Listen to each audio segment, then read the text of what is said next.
Welcome to my new video.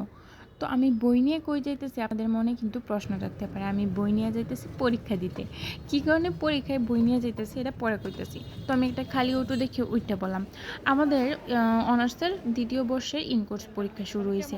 তার মধ্যে আবার অনার্সের ফোর্থ ইয়ারের ফাইনাল, তারপরে আবার ওই ইন্টারমিডিয়েট পরীক্ষা সব একসাথে শুরু হয়েছে। তো থেকে হয়েছে আমাদের পরীক্ষার টাইম। তো আধা ঘন্টা আগে যাই, কিন্তু আধা ঘন্টা আগে যায়ও কাজ হয় না কোনো দিনই। মানে পরীক্ষা শুরু হওয়ার পর থেকে একদিনও টাইম মতো পৌঁছাইতে পারছি না। রাস্তায় এত পরিমাণে জ্যাম থাকে, গাড়ি ঘোড়া যেই পরিমাণে, মানুষও সেই পরিমাণে, অর্ধেক রাস্তা হাঁটতে যাইতে হয়। তারপরে আবার ওই দিন এত গরম ছিল, মানে সব মিলে অবস্থা খুবই খারাপ ছিল।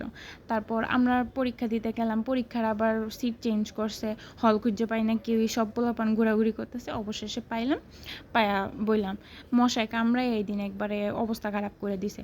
তো আমি বই নিয়ে যাইতেছিলাম, এই কারণে ওই দিন আমার ঘুম থেকে উঠতে একটু দেরি হয়ে গেছিলো। দেরি হওয়ার পরে আমি বাসার কাজ করতে করতে অনেকটা দেরি হয়ে গেছে। আমি রিভিশন দিতে একটুও টাইম পাইছি না। তো পরীক্ষার দিন সকালে যদি আমি রিভিশন না দিই না, আমার মাথায় থাকে না, মানে আমার একটু চোখ বুলাইতে হয়। তো ভাবছি ওখানে যে টাইম পাবো কলেজে যাই, কিন্তু কলেজে যাও কিন্তু টাইম পাইছি না। তো যাই হোক, পরীক্ষা খুব ভালো হয়েছে। পরীক্ষা দিয়ে আমরা একটু আশেপাশে ঘুরলাম, ভিডিও করলাম, ছবি টবি তুললাম। এই তো তারপরে একটু গেছিলাম বিজিবি ক্যাম্পের ওইদিকে, মানে গরম তো খুব মন চাইতেছিল যে একটু শরবত খাই।